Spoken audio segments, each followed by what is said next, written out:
Good yun, good. Counted yun, counted. Akala sila nagpapahinga. Kaya ano muna.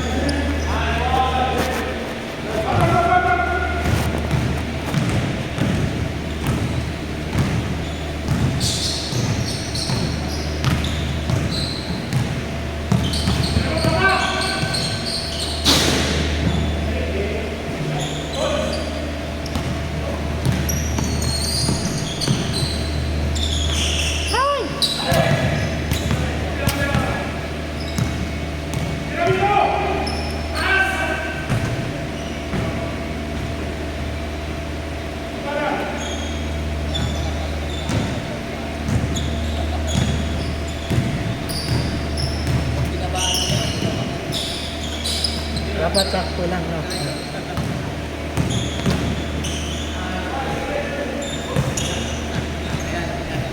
Ah, ganyan.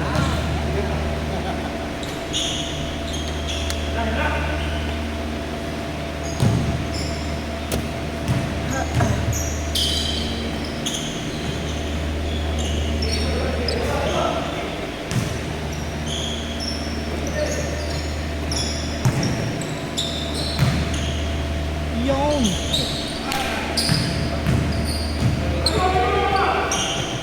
Oh!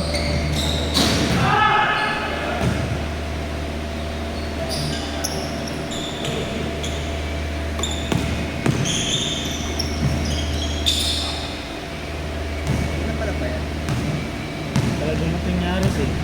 Tulog sa pangbukan eh.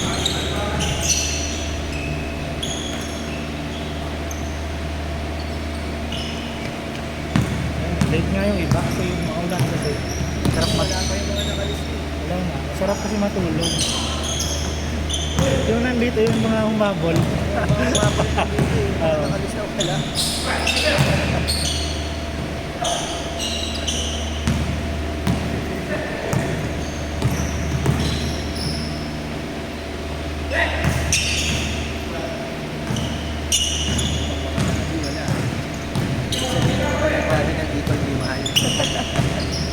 Mamaya pa yan kasi walang pasok bukas eh. Alam ko, di pa alam. Ano yan? Magpapatanggal muna kasi magdadagdag mamaya eh.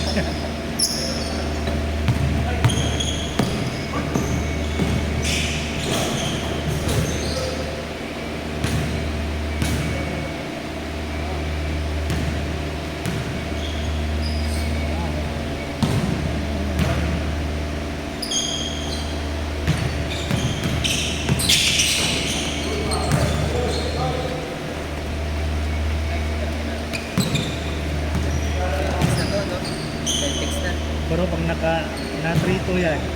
Pwede pa din ba? Oo, pwede pa yan. Pero bihira, kita ka. Yung nalagyan ba sa Golden State? Galing din ba sa ano? Hindi kasi 3-1. 3-1 yun, di ba? Naka-1. Alam ko yun, nagano yun. Isa din. 2-1 yun, 3-1. Hindi sila 0, wala pang nanalo sa 2-0. Hindi na, yung tawag sa ganun. Yung Comeback? Oo. Wala pa. Yung straight. Pero yung galing talaga sa 0-3, wala pa. Wala pang nanalo. Pagdating pa sa Game 7, Meron nasa umabot ng game 6 saka game 6 lang. Pero yung game 7, puta, pag na-umabot yun, kabahan na Boston doon. Kahit sa home court nila. Diba parang like sa Indiana pa lang nila nagawa yun, 0-2 sila, no? Tapos straight na apat. Dahil lang din sa no? Ay, din sa pala yun. And then New York pala yun versus Indiana. Yung 0-2 yung Indiana. Dahil lang din sa buzzer beater niya, na buhalin sila. Tsaka ang daming injury ng New York eh. Pero kung ano yun, magandang laban sana New York tsaka Boston. Garante. Oo. Kung kompleto lang sila. Derek White, no? Parang wala, parang Ano lang? ito lang din, pero pahirap. Good player nila pero solid rin kasi yung Houston. Consistent kasi yung laro eh, yung magandang role player. Tatum yung naging parang ewan eh. Si Green ba na nag-retire sa Boston? Parang hindi. Yung last laro niya sa Pistons nata. Pero di ba na-trade siya sa Boston? Oo, pero parang ang last niya sa Pistons eh. At bumalik siya? Naglaro pa siya doon. Hindi mo siya ginagamit. Nagapalagi sa kanya. Eh, siyempre high flyer siya eh. Ganun talaga ang kalabasan. Sisigilid talaga. Oo. Pag hindi siya, nagbago ng laruan.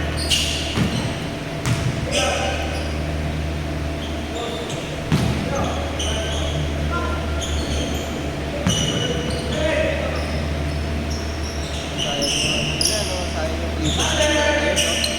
Oo. Club City, no? Wala. Sayang yung era na yun. Malakas. Bunitigan na kay Chris Paul yun. Malakas din kasi yung Rockets at Warriors nun eh. Kaya Nataon, no? may kasabayan sila eh. Prime ni Harden. Tapos nag-prime bigla si Steph Curry. Lakas ng Westman. Malakas din naman sila. Pero Sila sana magandang kalaban ng Miami, no? Tayo kayo, mga puro mga malalaking tao. si Chris Paul, ano lang eh. Puro almost eh. Hindi makatungtong ng finals eh no. Palaging nakakatapat kasi ng Miami Boston. Kaya automatic panalo. Pero nung natapatan sila ng Spurs sa mga games, nanalo sila. Kasi sa West kasi dapat nandun ko sa West lahat ng malalakas eh.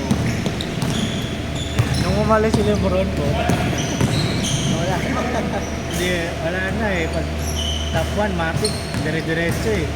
Parang nagsusunuran eh, no? Oo.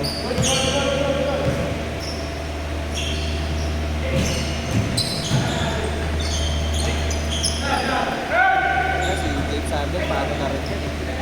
Ayan pa. Nagiging na rin. Si Paul George.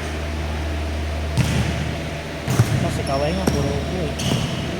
Sayang. Hindi malaman si Kawhi eh, no? Simula na nung pagkatapos ng champion sa Raptors. Ganun na yung katawan niya. Hindi naman siya yung injury na malalang injury. Laging ano ba yung injury lang mo? Oo, yung ano ba yun mga Ayaw pa niya ilaro, no? Ba't ayaw pag ilaro na lang? parang namang di Parang, player. parang baby ako. Parang di player ang puta. Konting ano. Kasi ba ano talaga, yung sinadya sa kanya niya, ano pangalan? Pachulia. Yun talaga. Ayun, talaga. ano talaga yun? Wala talaga yun. Nabilok talaga yun. Hindi mabalik sa mga Ay, mga player talaga eh, yung mga yung papasok lang, yun yung gagawin nila. Pero naging all-star pa kahit Pachulia dahil sa sobrang lakas ng sobrang lakas ng Warriors, naging all-star siya Pachulia yung puta. mga patang Oo. Parang nga siyang lang dun eh, bulak-bulak lang siya dun eh. Taga-set ng screen, tapos mananakit. Yun na yung trabaho niya dun eh. Pero nag-champion. Naka-champion, di ba? Oo. Ganun lang, pero yung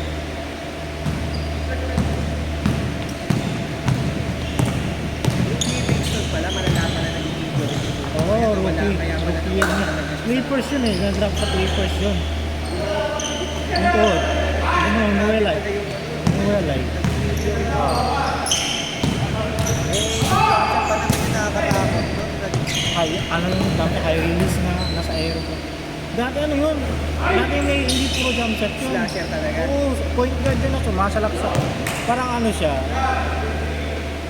Matangkad siya na point guard eh, mga 6'6". Kaso... Fade away pa. Oo.